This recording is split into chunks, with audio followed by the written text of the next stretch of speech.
हरिभक्ती परायण कीर्तन केसरी हरिवंतजी महाराज वैटे अण्णा यांची 16वी असे संकीर्तन सेवा या ठिकाणी संपन्न होणार आहे। तरी भाविकांनी ताबडतोब या धर्ममंडपात उपस्थित राहायचे। चला लवकर टाळकरी मंडळ चला।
हरी हरी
Hey!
यहाँ से फिर यही गाड़ी गाड़ी सर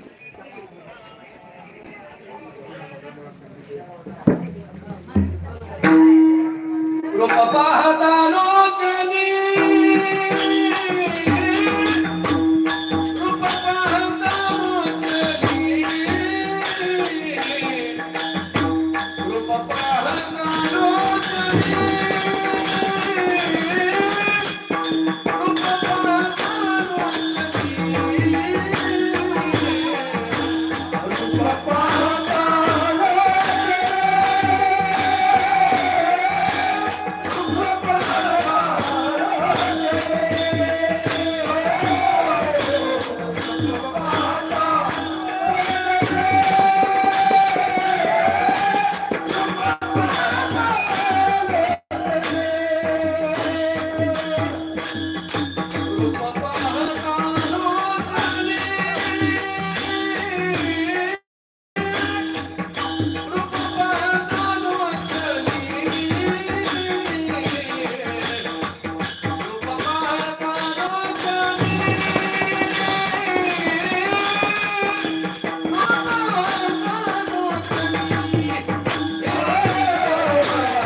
आपुला तो एक देव करुणी घ्यावा आपुला तो एक देव करुणी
आपुला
चहा आणू नका आता इकडे बाहेर बाहेर आणू नका.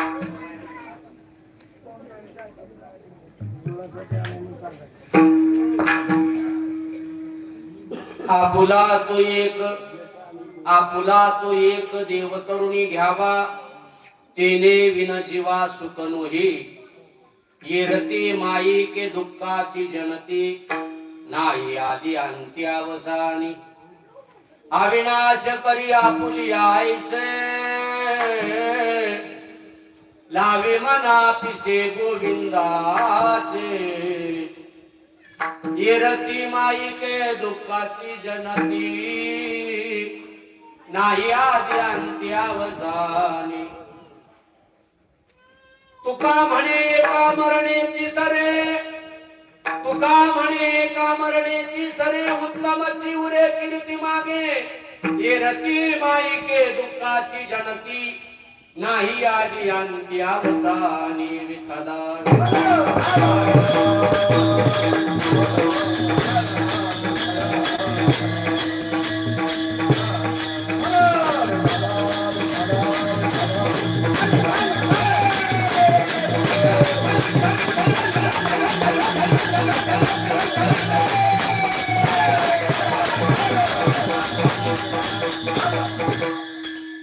महायोग पीठे तटे भीमरत्यम वरम पुंडलिकाय धातु मुनींद्रहि समागत तिष्ठम तमानंद कंदम परब्रह्मलिंगम भजे पांडुरंगम जयांची केली स्मरण होय सकळ विद्येचे अधिकरण तेचे वंदू श्री चरण श्री गुरूंचे ते नमस्कार आता नवरंग भूमिका कीर्तने उभे होती लोका टाळ मृदंग श्रोते देखा कया नमन माझे दंडवत ऐसे नमन करुणी सकळा अरे कथा बोलवी बोबड्या बोला अज्ञानी म्हणून आपुल्या बाळा चालवी सकळा नामा म्हणे नमो सद्गुरु तुकया ज्ञान दीपा नमो सद्गुरु सच्चिदानंद रूपा नमो सद्गुरु भक्त कल्याण मूर्ती नमो सद्गुरु भास्करा पूर्ण कीर्ती पांडुरंगा करू प्रथम नमन दुसरे चरणा संताची हा त्यांच्या कृपादाने कथेचा विस्तार बाबाजी सद्गुरु दास तुका नमो ज्ञानेश्वरा निवृत्ती उदारा सोपान देवा मुक्ताबाई नमो त्रिभुवनी पावनी आद्य त्रयोजननी देवाची या मस्तक माझा पायावरी या वारकरी संतांच्या सेवे लागी सेवक जातो तुमच्या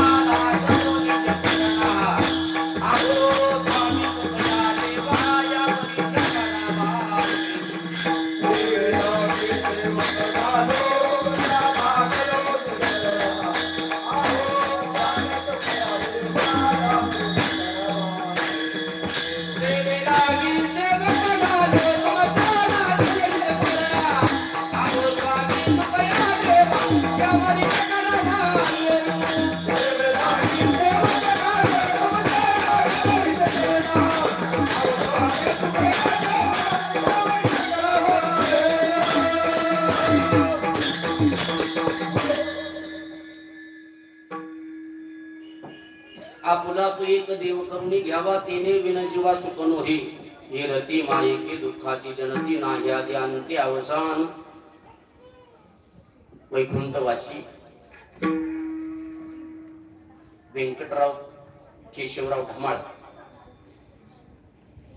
यांच्या प्रथम वर्षश्राद्धानिमित्त प्रथम पुण्यस्मरणानिमित्त आजची असणारी संकीर्तन सेवा नैमित्तिक कीर्तन सेवा आहे. आजच्या कीर्तनाला निमित्त आहे. निमित्ताला करून केलेली आजची ही सेवा आहे. बोलते कोण बोलू नका. कीर्तन लाईव्ह चाललेलं आहे. इथून पुढे ध्यानात ठेवायचं मनोज दादा आणि कोणी असेल.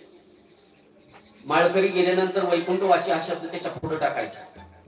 कैलासवासी नाही, वैकुंठवासी. व्यंकटराव केशवराव धमाळ यांच्या प्रथम वर्षश्राद्ध निमित्त आजची कीर्तनाची सेवा आहे. त्यांना जाऊन आज एक वर्ष पूर्ण झालं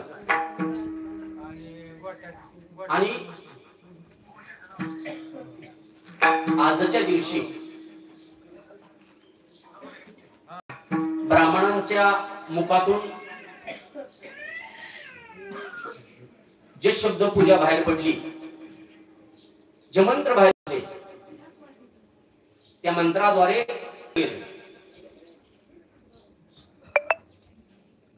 यानंतर सगळं थांबलं का तर नाही. याच्यानंतर सुद्धा हे चालूच राहणार आहे. कुठपर्यंत चालू राहणार आहे? जोपर्यंत श्राद्ध विधी कर्म करत असताना गेलेल्या व्यक्तीविषयी अंतःकरणात श्रद्धा असणं गरजेचं आहे. निष्ठा असणं गरजेचे आहे. गेलेल्या व्यक्तीविषयी अंतःकरणात प्रेम असणं म्हणूनच महाराज बोलतात की प्राणी मात्रावर आणि माणसावर प्रेम करायला माणसाने शिकावं. तुका आजचा अभंग उपदेश्वर प्रकरणातला लिहिलेला आहे. उपदेश प्रकरण एक वेगळं आहे गात्यामध्ये आणि शपक अभंग हे प्रकरण वेगळे आहे. मग अशी जो अभंग म्हणला भजनात जे की आईचा बाप व्हावा तो गात्यात नाही, तो शपक आहे अभंग. लक्षात आलं का? असे काही शपक अभंग आहेत. त्याच्यातला हा एक उपदेशपर प्रकरणातला अभंग जेणेकरून मानवी देहात आलेल्या जीवांना जगद्गुरु तुकोबाराय या अभंगामध्ये उपदेश करतायत. काय करतायत उपदेश? तर महाराज बोलतात की आपला तो एक, तुमचा आमचा आपला असा शब्द वापरलेला नाही. हे फार महत्वाचं आहे.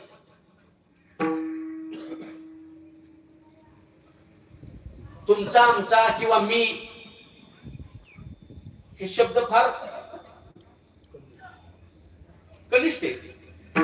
लक्षात आले का? या शब्दाची रचना करायची ठरलं तर माणसाला अहंकार निर्माण होतो. पण आपुला तो, आपुला याचा अर्थ काय? सर्वांचा मिळून एकच देव करायला सांगितलाय. तो कोणचा? तर तो 28 युग झालं पंढरपुरामध्ये उभा आहे, विटेवर उभा आहे, कटेवर हात आहे आणि लोचन पाहतो लोकांकडे. लोकांच्याकडे सर्व एक दृष्टीने तो पाहतो. भगवान परमात्मा, तो परमात्मा जगद्गुरु तुकोबाराय सांगतात की आपलासा करून घ्यायचा.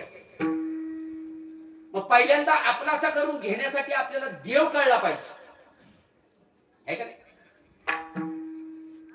मग माझी तुम्हाला विनंती, देव आहे का या शब्दाचं फक्त उत्तर द्या.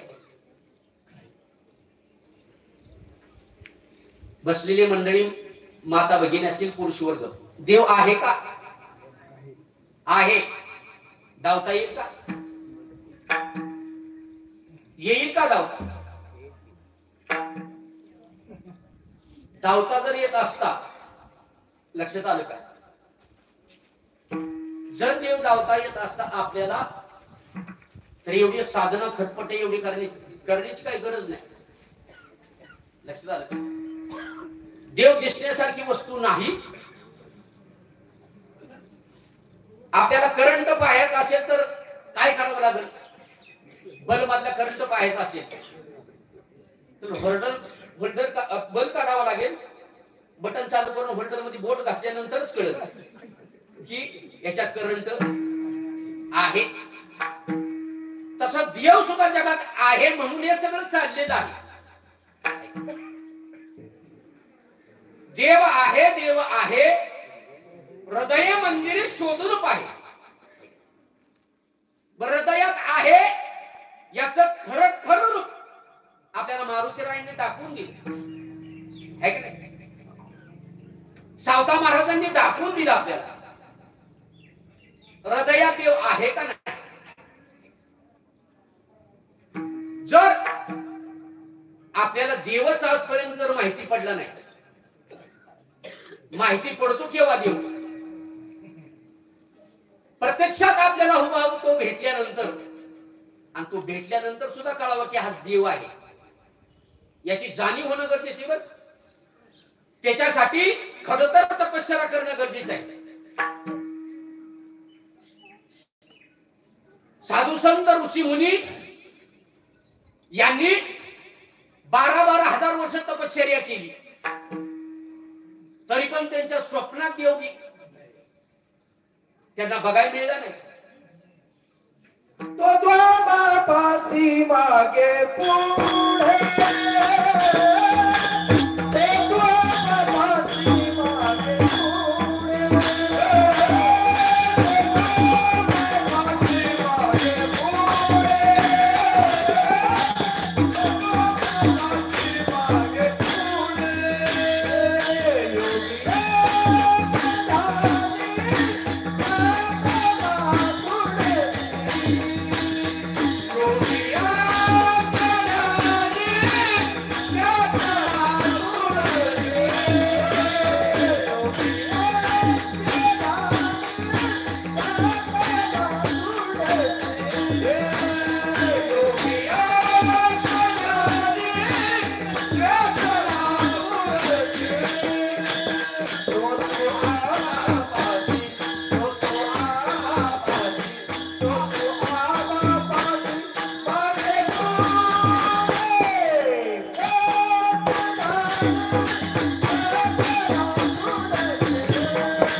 योगियांच्या ध्यानी हाताना तुळशी जो तो आम्हापाशी मागे पुढे योग्यांच्या जप्यांच्या तप्यांच्या महाराज तो स्वप्नात आला नाही. मी कोणाची निंदा करत नाही, पण आमच्या अंगात येतो हे मोठं नवद आहे. विठ्ठला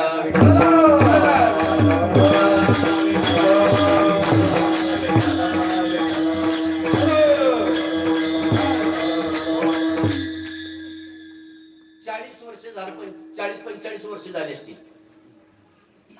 मी या वर्षात 2 वेळा टाळ बदलून आणलं. टाळ फुटलं, काय टाळ वाजून वाजून फुटलं, पण देव भेटला नाही अजून. लक्षात आलं का? दिंडी सोहळ्यामध्ये ते फिरतात माईक बीक घेऊन, जी टीव्ही वाले.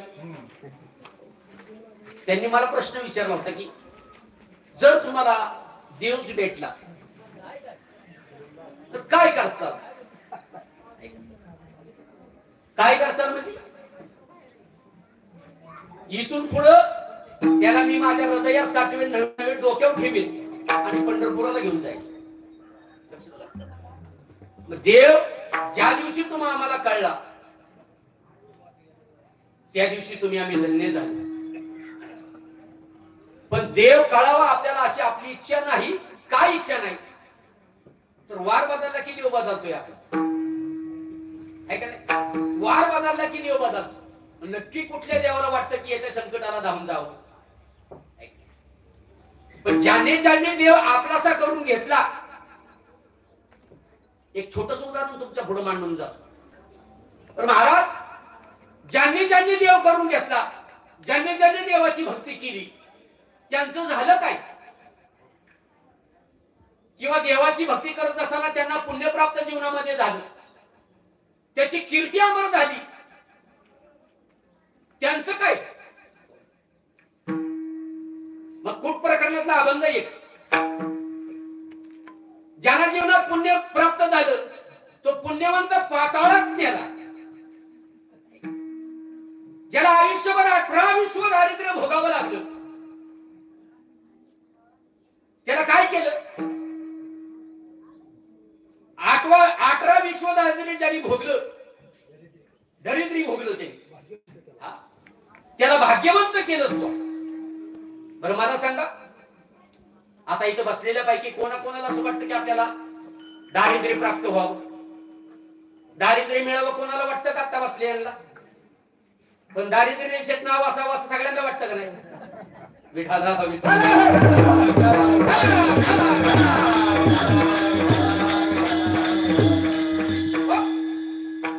पुण्यवंत पाताळ लोकी नेला, दरिद्री तो भाग्यवंत केला, चोरट्याचा बहुमान वाढविला. चोरटा असणारा कोण? वाल्या कोळी, है का नाही? त्याचा बहुमान वाढविला, कीर्तिवानाचा अपमान केला. कीर्तिवान असणारा कर्ण, त्याचा तो अपमान केला. मग जनाबाई देवाला म्हणते, देवा धुंद झाला तुझा दरबार. मग जी जनाबाई म्हणते देवा तुझा धुंद दरबार झाला, त्या जनाबाईच्या घरी तो जगाचा बाप दळू लागा येत होता, है का नाही? मग दळू लागा येत असणारा तो देव एके दिवशी माझ्या रुक्मिणी आई साहेबांनी पाहिलं, हे सुंदर ते ध्यान रोज जातंय कुठं पाठच. पाहिलं, नुसतं पाहिलं नाही तर आई साहेब पीठ पांडुरंगाच्या मागे आल्या.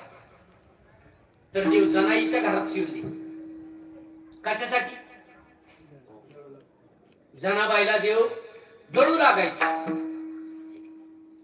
दळत दळत देव काय म्हणायचे? जनाबाई गाणं म्हणायची. आता जात्यावलं गाणं कोणचं आहे? जातच राहिलं ना तर गाणं कसं? विठाला विठाला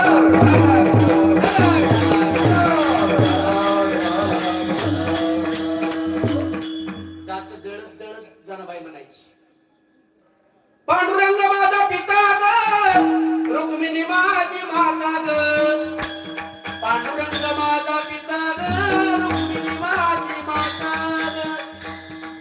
ती जनाबाई म्हणायची, जनाबाईच्या मागं देऊ म्हणायची. ही रुक्मिणी आई साहेबांनी ऐकल्यावर रुक्मिणी आई साहेब म्हणजे नक्कीच देव बिघडलं. मी काय आहे का त्यांची? दळून झालं, दळून झाल्यानंतर आई साहेबांनी विचारलं, का मी तुमची आई का? आता तू आई नाही पण त्या खुंट्याला हात लावल्याबरोबर अवस्था कशी प्राप्त होती?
भक्तीने माणूस वेडा होतो. मग परमार्थातला वेडा आणि संसारातला वेडा यात खूप मोठी तफावत होती. लक्षात आलं? किंवा परमार्थातला भोळा आणि संसारातला भोळा. परमार्थातला भोळा काय करतो? कळी काळ जिंकतो. तुका म्हणे भोळा जिंकू जाणे कळी काळ. आणि संसारातला भोळा बस म्हणला की बसतो, उठ म्हणला की उठतो, डबल दिली की सुटतो. नामदेवप्पांच्या भाषेत सांगायचं ठरलं तर अग माझी बाई दे तू, मी तुला वाहिली, तू माझी देवी, मी तुझा भोपिया बस आरती कर. बस म्हणला की बसणार, उठ म्हणलं की उठणार आहे. इतका भोळा संसारात असतो. एक दिवशी त्याच्या बाजार आणण्यासाठी वेळ येते. तेव्हा धर्मपत्नी सांगते, एक काम करा, मला घरात खूप काम आहे, आज बाजार आहे मंगळवार, तेवढी भाजीपाला घेऊन या. दोनच वस्तू आणायच्या होत्या. मग तिनं 5-5 रुपयाचं 2 ठोकळं दिलं आणि त्या बायकोनं सांगितलं की ह्या 5 रुपयाचं बटाटा आणा आणि ह्या 5 रुपयाची वांगी आणा. तो बाजारात सकाळी 9 वाजता गडी गेलेला, 11 वाजल्या, 12 वाजल्या, 1 वाजली, 2 वाजल्या, तरी गडी काय घरी माघारी आला नाही. अखेर शेवटी हिला राहावा हीच बाजारात गेली. त्याला बघितलं, शोधला, सकाळी 9 वाजता बाजारात आलाय आणि अजून घरी माघारी आला. 2 वस्तू तुम्हाला आणायला सांगितले.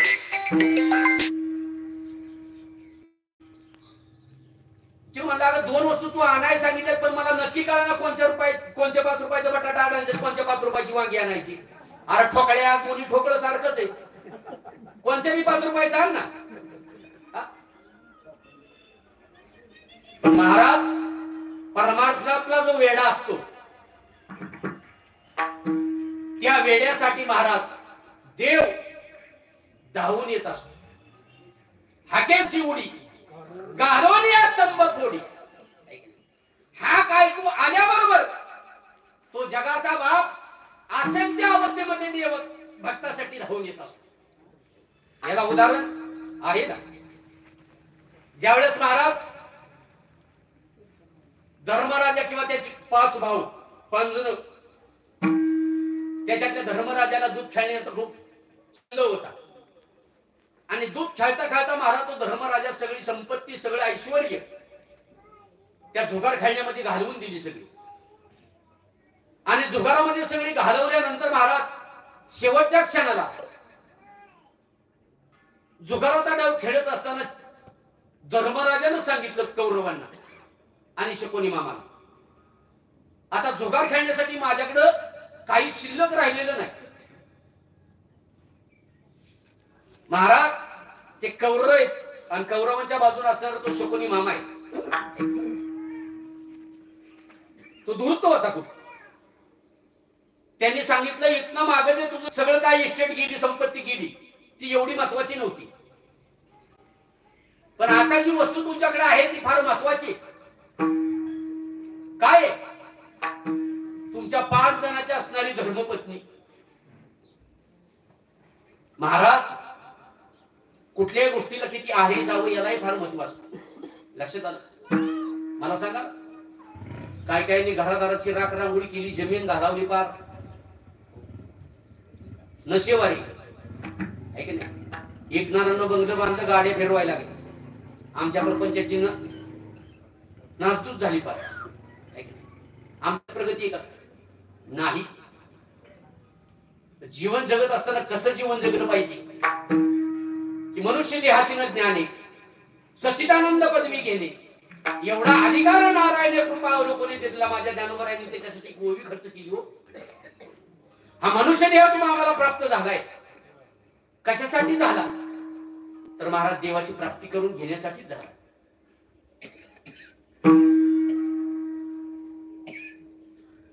आणि हे सांगितल्याबरोबर महाराज धर्मराजा तरी पण थांबला नाही. 5 पांडवांची असणारी धर्मपत्नी महाराज ती पणाला त्यांनी लावली आणि ती सुद्धा कौरवांनी जिंकली. जिंकल्यानंतर दुर्योधनाने ज्यावेळेस दुःशासनाला सांगितलं की 5 पांडवांची असणारी धर्मपत्नी ही कौरवांची झालेली आहे,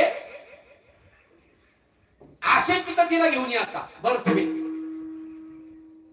दुःशासन गेला महाराज.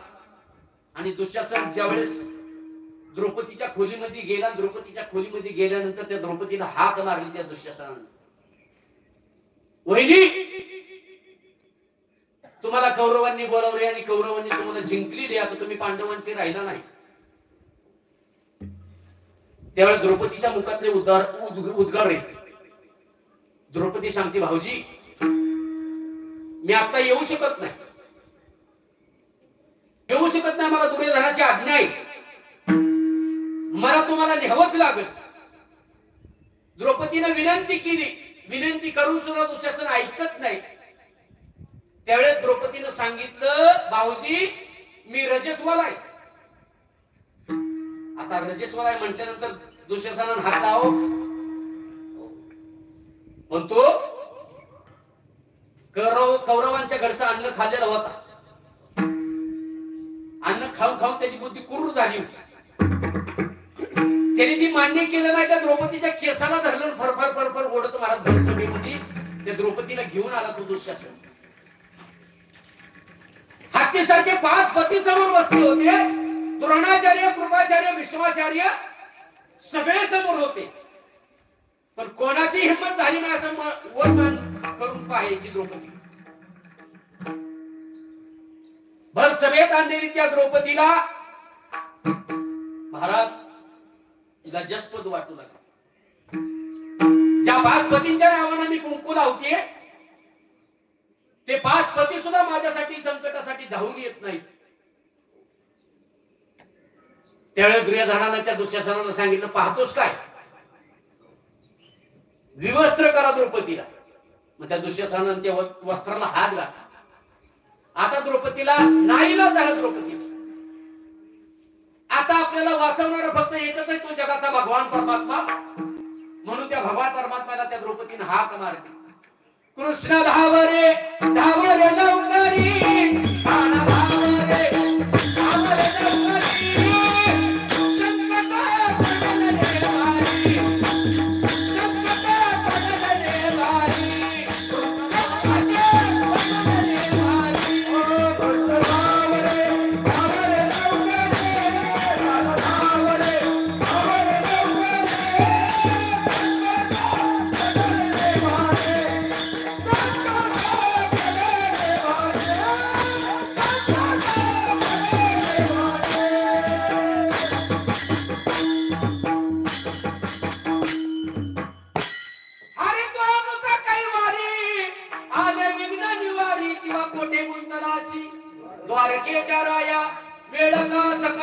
गावी येला.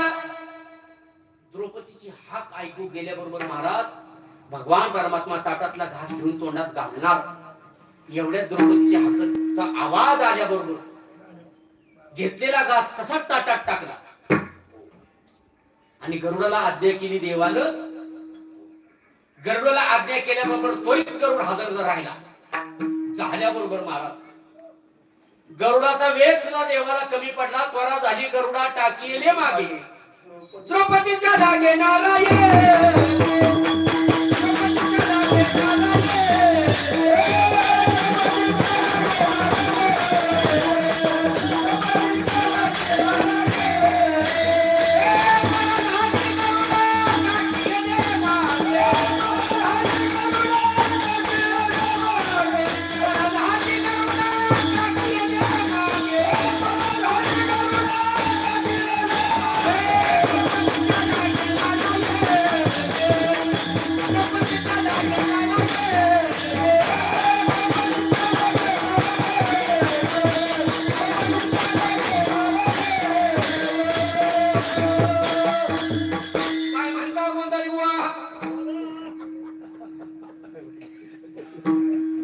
चाली छेगल चौकडी पण कीर्तनात आणली फरांदी भवानी ना. आम्ही विठाला विठाला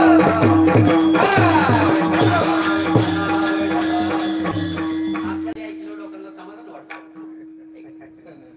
पिक्चरच्या चाली ऐकल्यावर खूप समाधान वाटतं. एके दिवशीचा प्रसंग सांगतो तुम्हाला. ज्यावेळेस कोरोनाच्या काळात तात्यांना पुण्यामध्ये अटक झाली आणि त्यांना इकडं करवडीला आणून ठेवलं. नंतर देवफट्याला अटक झाली आणि नंतर काही दिवसानं तात्याला इकडं करवडीला आणलं गेलं. करवडीला आणल्यानंतर महाराज मामासाहेब भगवान मामा कर्णकरांची पुण्यतिथी होती.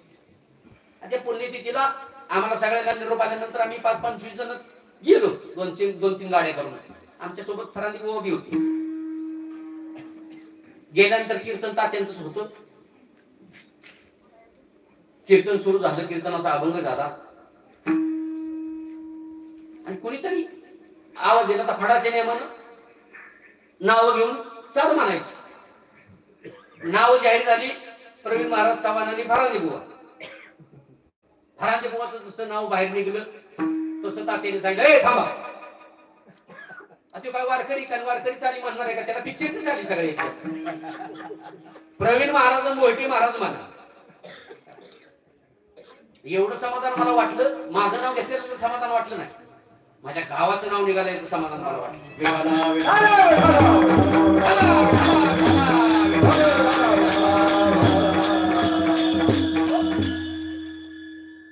मग एवढा वेगाने देव भगवान परमात्मा तिथं आल्यानंतर पाहिली परिस्थिती देवाने. परिस्थिती पाहिली. दुःशासन त्या द्रौपदीचं वस्त्रहरण करत आहे. देवानं वस्त्र पुरवली नाही. वस्त्र पुरवली ना सोये साडी झाला.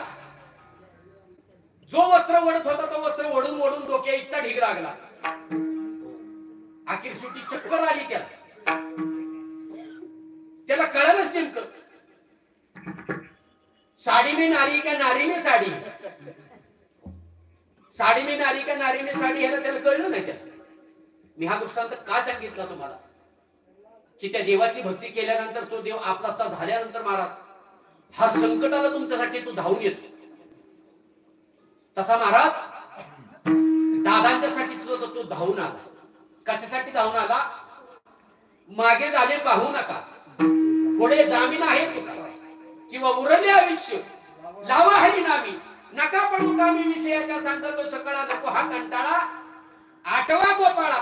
आता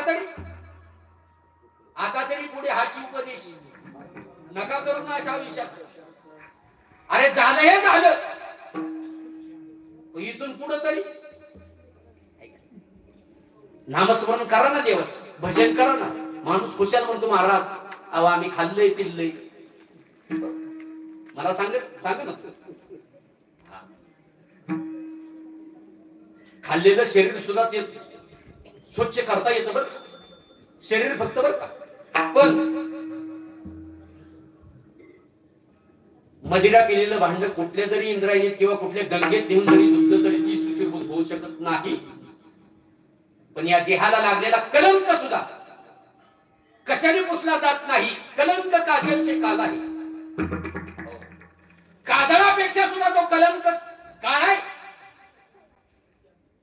माग कीर्तन विसरलं तरी चालेल, पण या शरीराला या देहाला कुठल्या प्रकारचा डाग लागू देऊ नका, एवढी माझी विनंती आहे तुम्हाला. आणि जर डाग लागून द्यायचा नसेल तर पवित्र अशी तुळशीची माळ गळ्यात घाला ना. मग देवाला प्रार्थना करा आणि देव आपलासा करा. जर देव आपलासा केला तर महाराज सांगतात की तुम्हाला सुखाची प्राप्ती आहे. अभंगाचं पहिलं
की आपला तो एक देव करून घ्या. जर देव आपला साथ केला तर एकच देवाची जीवनामध्ये भक्ती करायला सांगितली. एक धरीला चित्ती आम्ही रुक्माईचा पती किंवा बळीया माझा पंढरीराव जो या देवांचाही देव. एकच देव आहे, पण अनेक देवांची प्रार्थना करण्यापेक्षा एका देवाची प्राप्ती जीवनामध्ये करते. एका देवाची जीवनामध्ये प्राप्ती केल्यानंतर महाराज सांगतात की तुमच्या जीवाला सुखाची प्राप्ती होईल. जीव सुखासाठी रात्रंदिवस धडपडतोय. आज सुख मिळेल, उद्या सुख मिळेल, परवा सुख मिळेल, पण आजपर्यंत जीवाला सुख मिळलं नाही. मग सुख आहे कुठं? देवाजवळ सुख आहे. सुखरूप आयसा तुझा कोणी सांगा, माझ्या पांडुरंगा सारिका. देवापाशी सुख आहे. आणि जर देवापासलं सुख जर आपल्याला मान्य जर नसेल आणि तुम्ही सुख शोधण्याचा जर प्रयत्न सुरू केला तर अख्खा आयुष्य गेलं तरी तुम्हाला सुख मिळणार नाही. म्हणून हा जीव काय करा, केशवाच्या पायावर किंवा देवाच्या पायावर व्हा. तू का म्हणे जीवा नको सोडूया केशवा, जीवाला प्रार्थना करा, विनंती करा. की जीवा तू इकडं तिकडं कुठं जाऊ नको. जीवीची या जीवा प्रेम भावाची या भावा तुझ वाचून केशवा अनुनावाडे जिव्यानुसरली अजून काही जिव्यानुसरली अजून काही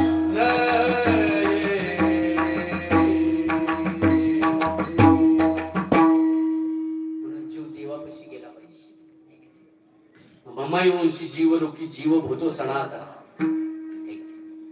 जीव हा एक दिवशी जाणार आहे. जीव जातो का वाचा जातीवर? हा हातवर वाचा जाती मग काय जातो? जीव जातो. जीव गेलेला कळतो का वा? हा विठाला विठाला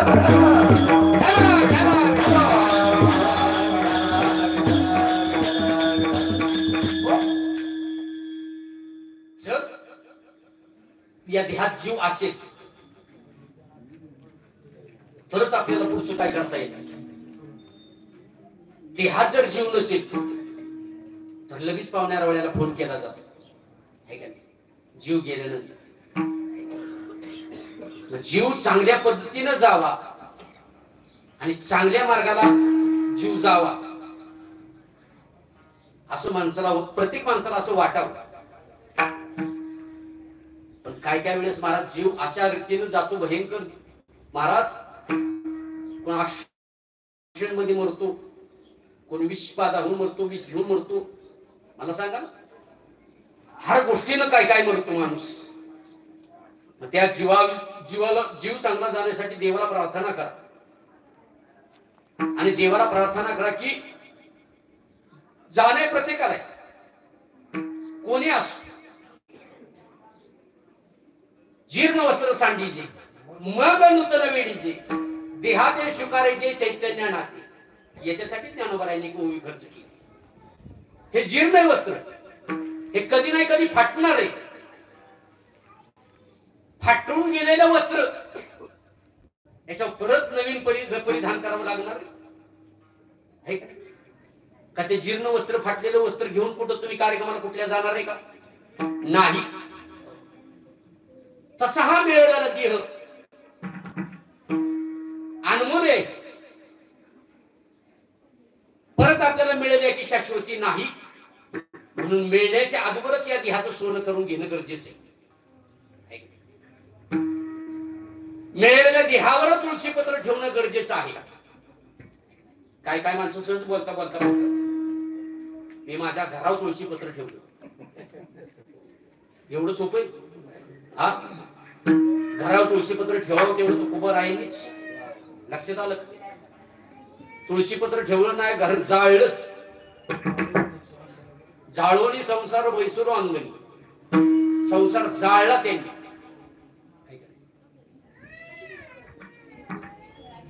आणि मग मला सांगा ज्यांनी संसाराची राख रांगोळी केली त्यांनी घरावर तुळशी पत्र ठेवलं. आपण घरावर नका ठेवू आपल्या देहावर तरी ठेवा ना. जर देहावर तुळशी पत्र जर ठेवलं तर महाराज तो जीव वैकुंठ पदाला प्राप्त होतो, मोक्ष पदाला प्राप्त होतो. आता तुम्हालाही माहित नाही मला बी माहित नाही. मी बी कावा जाऊन आलो नाही वैकुंठात. मलाही माहित नाही की तिथं गेल्यावर काय कुठला जन्म आपल्याला परत मिळणार आहे. पण नाही कळलं तर कमीत कमी आपलं मन तरी आपल्याला सांगतं. मन तरी आपल्याला सांगतं काय ना बाबा आपण चांगलं जीवनात कर्म केले. मग चांगलं कर्म जीवनात जर केलं तर आपल्याला चांगले प्राप्ती तिथं प्राप्त होणार. चांगली संगती आपल्याला तिथं मिळणार. आणि जर वाईट कृत्य जीवनामध्ये जर केलं तर मला सांगा घातली या भय नरका जाणे. मला सांगा धर्मराजा एकदा दानशूर दाता जगात कुणी नव्हता. धर्मराजा एकदा दानशूर कुणी नव्हता. सत्यवसनी धर्मराजा होता. धर्माने वागायचा, नीतीने वागायचा. पण चुकून धर्मराजाकडून एक दिवशी एका पैशाचं दान चुकीच्या मार्गाने गेलं. चुकीच्या मार्गाने एका पैशाचं दान चुकीच्या मार्गाने गेलं. याच्यामुळे झालं काय, एका पैशासाठी त्या धर्मराजाला एवढा हात नरकात घालावा लागला. किती? एवढाचा आपला 7-12 रोज कुठून बघा, आपण शेंडी सकट नरकात जाऊ. मला सांगा ना, मला बाकीचं सांगायचं नाही. पण जीवनात सत्कार्य करत असताना किंवा जीवन जगत असताना असं जीवन जगा, या कामाची त्या कानाला झालं नाही पाहिजे. आणि जीवनात 3 गोष्टी महत्वाच्या ठेवा. एक देवाचं, गावाचं आणि भावाचं कधीच खाऊ नका. आता कीर्तन नाही कळलं तुम्हाला तरी चालेल, पण हे 3 गोष्टी महत्वाच्या ध्यानात ठेवा. गावाचं, देवाचं, भावाचं अजिबात खायचं नाही. जर खाल्लं तर मग महाराज पांगुळ झालो देवा,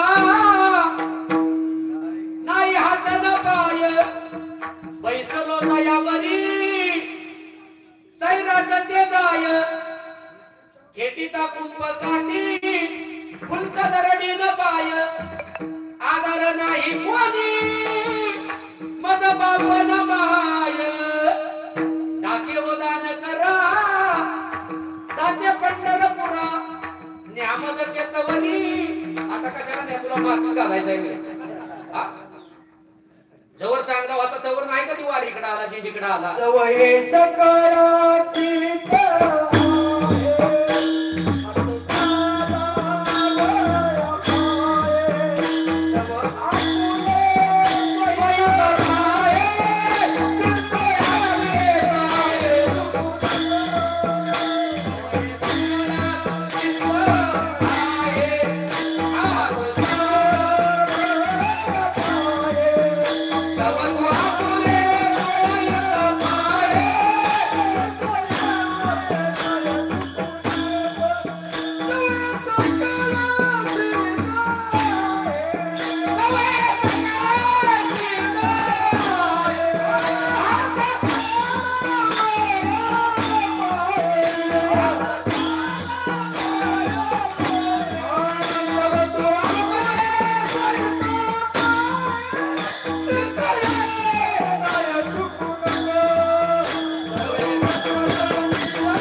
विठ्ठल विठ्ठल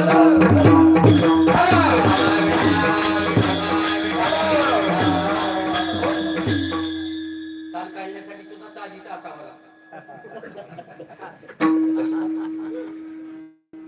जवळ सगळं सिद्ध आहे. हात चालावया पाय सुहित पाहे, तीर्थयात्रे जायचे म्हण जीव सुखासाठी रात्र दिवस धडपडतो. सर्व सुखाची आशा जन्म गेला, चल एकटी येते नाही केला, हिंडता निशाक्षी न पावला, माया विष्टीला जीव माझा. देवाची प्राप्ती केल्यानंतर सुख निश्चित मिळेल. पण ज्या दिवशी तुम्हाला कळेल की जीवनामध्ये सुखाऐवजी दुःख आपल्याला पदरात पडलं तर खूप समाधान वाटेल. ज्यांनी ज्यांनी दुःख देवाला मागून घेतलं ते भाग्यवान ठरले. जीवनामध्ये सुख मागून घेण्यापेक्षा दुःखच मागून घ्यावं जीवनात, असं कोणी म्हटलं का? मज लागी दुःख व्हावे आयसे कोणी जीवे न भावे, असं कोणी सुद्धा म्हटलं नाही. पण एका माऊलीनं देवाला दुःखच मागितलं. का मागितलं दुःख? तर कारण आहे की देवा तू जर कंटिन्यू मला सुख दिलं तर सुखात तुझी आठवण होणार नाही. पण बघा ना, दुःखात आठवण देवाची नक्कीच होती. जर एखाद्या माणसाच्या अंगाला ताप आला तर त्या तापाच्या भारामध्ये माणूस देवाची प्रार्थना करतो, देवा माझ्या अंगाचा जाऊ दे ताप, मी तुझा मायबाप, देव ती करुणा बघतो आणि त्याचा ताप ताप गेल्याबरोबर ते म्हणतो, देवा अंगाचा गेला ताप, मी तुझ्या बापाचा बाप. देवाला ताप जास्त बोलवतो, ताप गेला की त्याच्या बापाचा बाप होतोय. मला सांगा, जीवनामध्ये सुखाची प्राप्ती करून घेणं गरजेचं आहे आणि ते सुख मिळणं गरजेचं आहे, पण देवाची प्राप्ती जीवनात करणं गरजेचं आहे. म्हणून महाराज सांगतात की आपुला तो एक देव करून घ्यावा, विन जीवा सुख नो. हे सुख आहे जीवनात पण माईक, दुःख सुद्धा माईक आहे. ते माईक असणारं दुःख संपवायचंय कसं, तर महाराज सांगतात की ते भोगून संपवायचे. अभंगाचं दुसरं चरण,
दुःखाची जनती नाही आधी अंत्यावसान. महाराज सांगतात की आमच्या जीवनामध्ये आधी नाही आणि नंतरही महाराज दुःख जीवनात आलं नाही.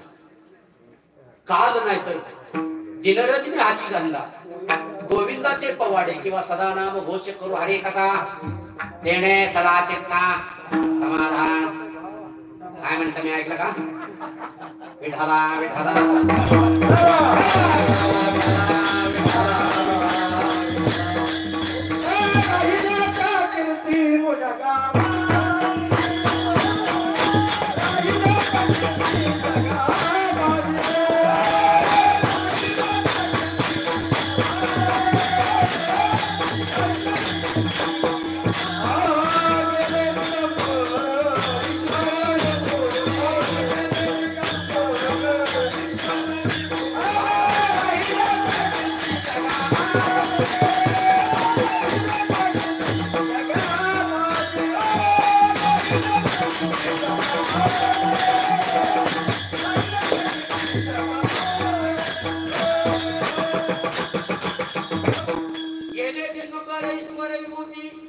राहिल्या त्या कीर्ती झाला माझी, वैराग्याच्या गोष्टी ऐकल्या त्या गाणी. आता ऐसे कोणी होणे नाही, असे होणे नाही बरं का आता ऐसे कोणी. तसा आवाज मी 2 तास काढील पण हे परवडणार नाही.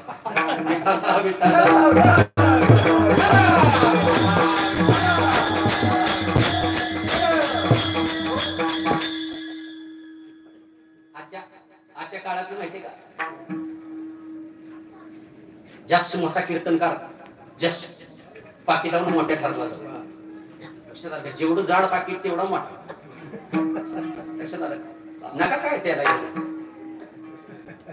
लोक बी अजून इतकी अज्ञान राहिले की महाराजांना जो अभंग घेतला त्या अभंगातलं सांगतोय का दुसरं सांगतोय. माणसाला अभंगातलं आवडत नाही, बाहेरचं सांगितलं नक्की आवडत. आपलं अज्ञान आपण कधी झाकून ठेवू नये. माणसाला उघड करून सांगावं अज्ञान. लक्षात आलं. आणि जर अज्ञान तुमचं तुम्ही दडवून जर ठेवलं तर नक्कीच कुठं गेल्यावर फजिती नक्की होणार, झाल्याशिवाय राहत. म्हणून माणसानं कधी आपलं अज्ञान दडवून ठेवू नये. अज्ञान जर दडवून ठेवलं तर महाराज खूप मोठा पश्चाताप भोगावला. म्हणून ज्ञान असणाऱ्या माणसानं सुद्धा असं म्हणू नये की माझ्याकडे ज्ञान आहे, त्या ज्ञानाचा गर्व अहंकार होता कामाचा नाही. आणि अज्ञान सुद्धा माणसानं दडवून ठेवू नये.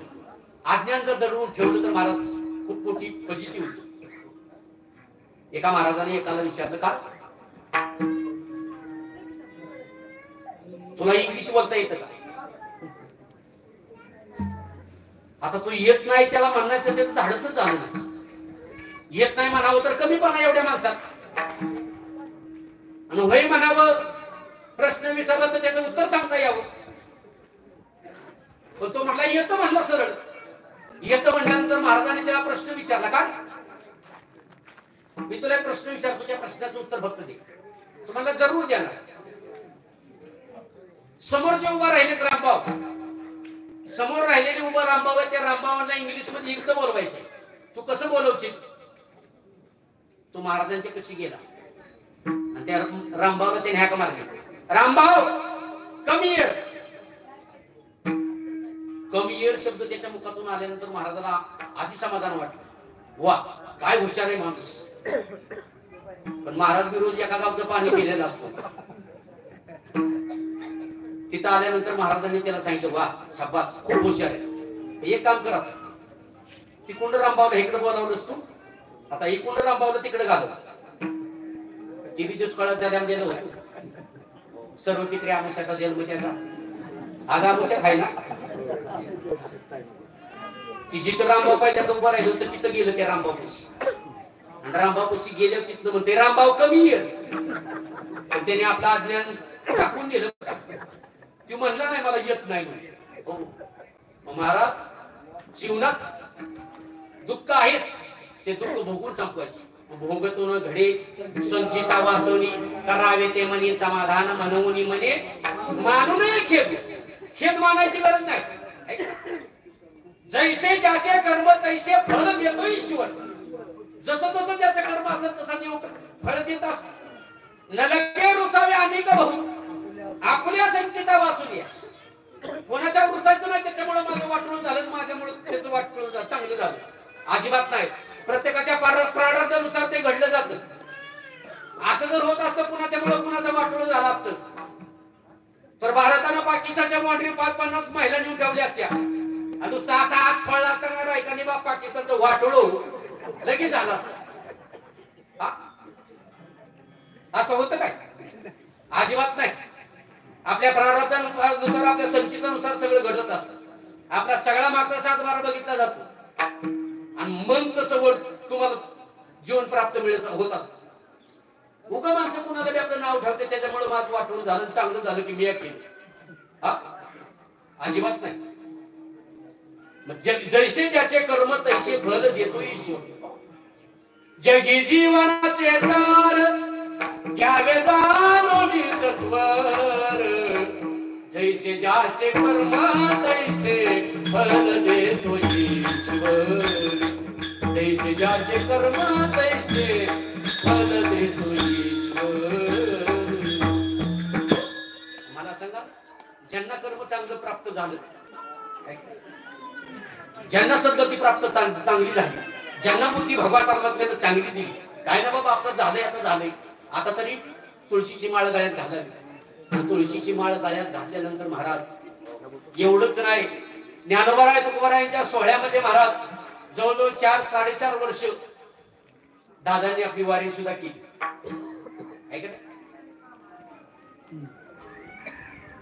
मग त्या पुण्याईच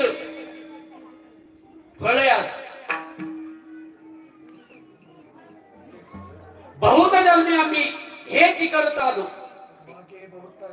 मागे बहुत जन्मी हेच करीत आलो. मागल्या जन्मामध्ये जे केलेलं कर्म ते कर्म फेडण्यासाठी तुम्ही परत जन्माला आला. परत जन्माला आल्यानंतर तुमच्या जीवनामधून पुण्य घडलं गेलं. मला सांगा, जीवनामध्ये तेवढंच केलं का त्यांनी? नाही. महाराज प्रपंच करत करत 3 मुलांचा प्रपंच केला आणि 3ही मुलं सुद्धा मी सांगण्यापेक्षा अख्खा गावाला माहिती. तिन्ही मुलांचा स्वभाव कसा शांत, सगळे शांत आहेत. असणारे चौघे भावभाव सुद्धा शांत आणि सोज्वळ मनाचे. कधी कोणाचं एक नाही दोन नाही, पण चारी विनोदीत बर का. चारी बसले ना तर विनोदात बोलताना शब्द विनोदीच निघणार. बोलताना सुद्धा समोरच्याला राग येईल असं कधी शब्द मुखातून बाहेर पडले नाही. आता दादा वारीला आमच्या सोबत होते ना, तर महाराज खूप मजा वाटायची. विनोदच सगळे वाटत. आणि माणूस वाटणं समाधानी असल्यानंतर कसली चिंता काळजी करण्याची काय गरज आहे का? नाही. विनोदी स्वभाव होता. मंदिरावर नाताच्या बसायला जरी आले ना तरी खेळीमेळी वातावरण जीवनामध्ये असायचं. सर्व घरातील मुलं सुद्धा महाराज शांत स्वभावाची. आपलं काम भलं, आपला धंदा भला. याच्यामुळे होतं काय माहितीये का, लक्ष्मी तिथं वास धरून राहते. दया क्षमा शांती ते देवाची वस्ती. तिथंच लक्ष्मी वास करून राहत असते. म्हणून महाराज दादांच्या रूपानं भगवान परमात्म्याला एकच प्रार्थना आहे की ज्यांनी विठाला विठाला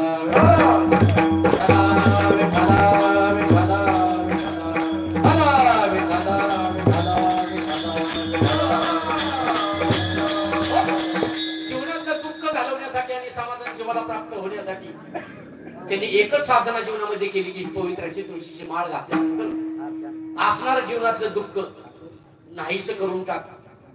नुसतं दुःख नाहीस केलं नाही तर त्या भगवान परमात्म्याने त्या दादांना तात्काळ आपलंच केलं आणि त्या दादांच्या जीवाला भगवान परमात्म्याचा नामाचा छंद तात्काळ घेतला गेला.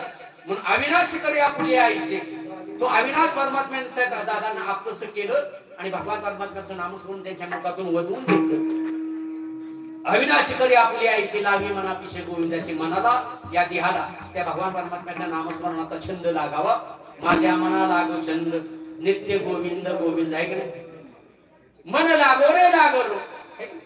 मन कुठं लागलं पाहिजे तर त्या भगवान परमात्म्याच्या नामस्मरणामध्ये लागलं पाहिजे. तर ते नामस्मरण कसं करायचं, हाताने टाळी दुखाने नामस्मरण. विठोबा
तो एक देव करून घ्यावा ते देवीन जीवा सुखन होईल. एक देव आहे की दुःखाची जनती नाही आदी अंत्यावना. अविनाश करी आपली आईसे लाभे मनातिशे गोविंदाची. येरती माये की दुःखाची जनती नाही आदी अंत्यावसान. तुका म्हणे कामरणेची सरे उद्गमची उरे कीर्ती मागी. फुलं वाटा पण न बोलता वाटा. लक्षात का, न बोलता सर्वांनी वाटा. फक्त 5 मिनिटं मी तुमची घेणार आहे. मी टायमिंगचा महाराज बरोबर टायमिंगला 12:05 ला 12:07 ला बरोबर मी कीर्तन सेवा संपवणार आहे. लक्षात आलं का. कोणी घड्याळ बघायची कारण नाही, कारण मीच घड्याळाच्या विरोधातला माणूस आहे. विठ्ठला विठ्ठला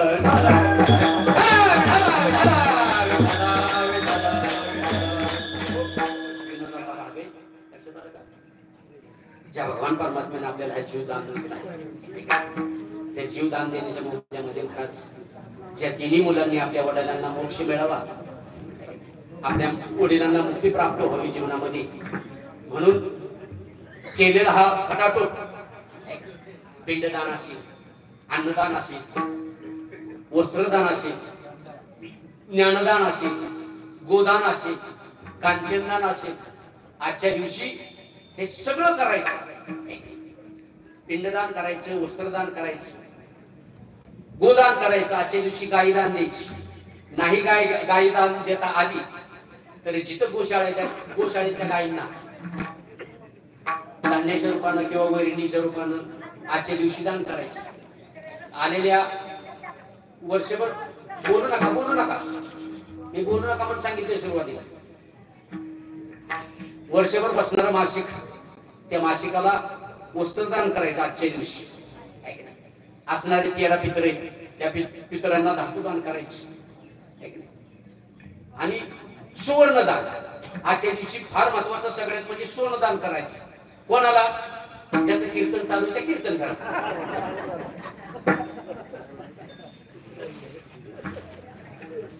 सोनं आजच्या दिवशी सोनं सुद्धा दान करायचं असतं.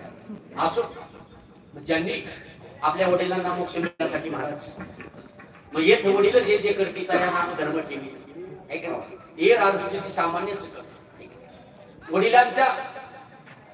वडिलांना सद्गती प्राप्त व्हावी म्हणून महाराज ज्या वडिलांनी आपल्यासाठी रात्रंदिवस रक्ताचं पाणी केलं, रात्रीचा दिवस केला गेला, आपल्याला लहानाचं मोठं केलं, शिक्षण दिलं महाराज.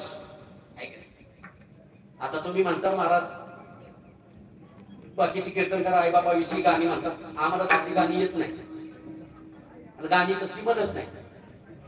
कारण कसं माहिती का, प्रत्येक गाणं कुठलंही असू दे गाण्याला दुमत नाही आपलं, पण ते गाणं गात्यातलं असावं, मात्यातलं नसावं.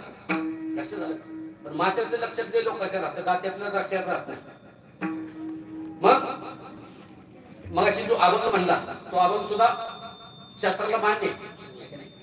किंवा माझ्या वडिलांची मिराशी का देवा, तुझी चरण सेवा पांडुरंगा, उपवास पाराने राखीला दारवंटा केला भोगवटा.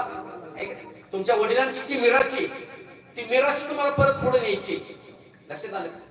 म्हणून वडिलांच्या उपकारातून उतराय होण्यासाठी केलेला हा कीर्तन महोत्सव सोहळा का केला तर महाराज कीर्तनाच्या माध्यमातून नामस्मरण व्हावं. ते नामस्मरणच माणसाचा उद्धार करू शकतो, अन्यथा दुसरं कुठलं उद्धार करू शकत नाही. मला सांगा ना, वाल्याकडे जीवनामध्ये एवढं पाप कर्म केलं, शेवट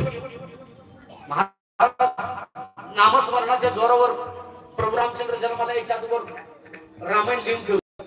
केले रामायण रामादी कोणी याची कीर्ती वाढली, त्याची कीर्ती गण वाढली गेली. कशामुळं तर केवळ आणि केवळ नामस्मरण केलं म्हणून. मग जीवनामध्ये आपल्या वडिलांसाठी केलेला खटाटोप हा कदापि वाया जात नाही. मग माणूस म्हणतो की महाराज ते गेले, आता त्यांना हेतून जेवाय घालणं कसं शक्य आहे ते लक्षात आलं का? आर्यमान नावाची देवता, ती देवता इथं कीर्तन चालू असताना मंडपाच्या बाहेर येऊन उभी राहत असते आणि तुम्ही ती केलेल्या पितरांना अन्नदान, मासिक असणारे केलेलं अन्नदान, त्या अन्नदानाला ती वाटा त्या व्यक्तीपर्यंत जाऊन पोहोचण्याचं साधन. म्हणजे तुम्ही घरावर घास टाकता, घरावर घास टाकल्यानंतर तो घरावरला घास महाराज तो कावळा देतो. किती कावळ्याला महत्व त्या दिवशी सावडण्याच्या वेळेस, दहाव्याच्या वेळेस किती महत्व दिलं जातं त्या कावळ्याला. कावळा नाही सावडत शिवला तर आपण हिंदू धर्म आहे आपला, आपण दिशी गाय त्याला शिवाय नेतो. पण शास्त्र असं सांगतं की दिशी गाय शिवाय नेलेली परत माघारी आणायची नाही, ती ब्राह्मणाला दान करायची. ब्राह्मणाला दान करायची असं कळल्यानंतर माणसं महाराज लय हुशार, दूध देणारी गाय किंवा गाभण गाय कधी तिकडे पिंडाला शिवाय नेली नाही. खाटी काय पिंटाशिवाय जी कधी कापून राहत नाही, दूध देत नाही, ती गाय आशीर्वाद दिल गाड्या तुझं कल्याण होईल सर.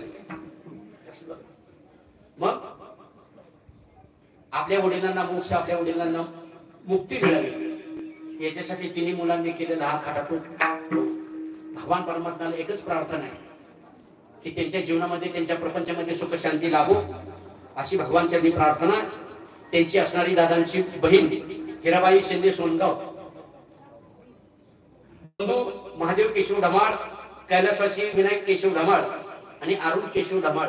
मी मगाशी सुरुवातीला बोलून गेलो की 14 जण भाऊ आणि त्या दादांच्या पश्चात 3 मुलं, सुनील व्यंकट धमाळ, मनोज व्यंकट धमाळ आणि मच्छिंद्र व्यंकट धमाळ आणि त्यांच्या असणाऱ्या धर्मपत्नी.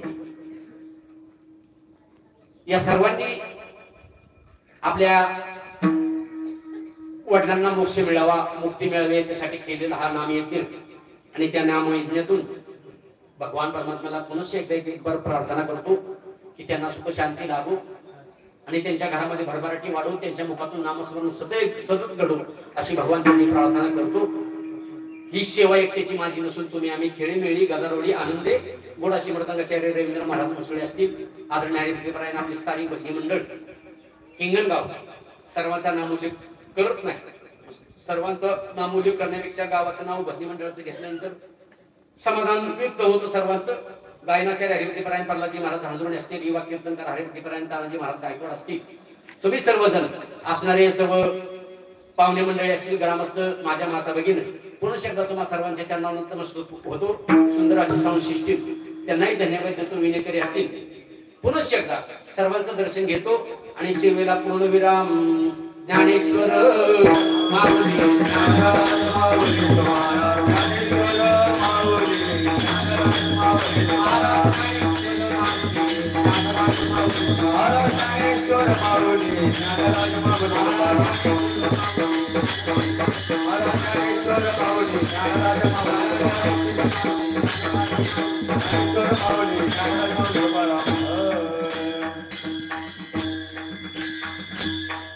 जेवढी घरातली मंडळी ना तेवढी फोटो कशी हातात फोटो घेऊन फोटो कशी या.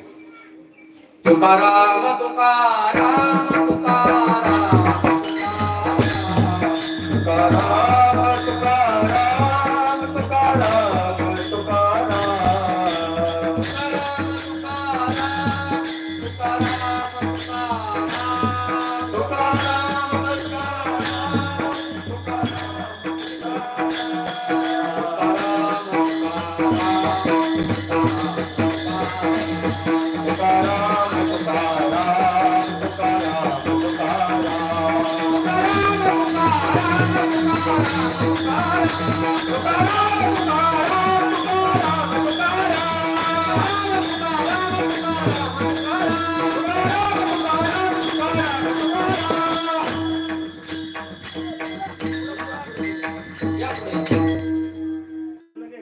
तांबेवणे आलेल्या गायकांना मस्त मंडळी त्यांना सुद्धा धन्यवाद देतो.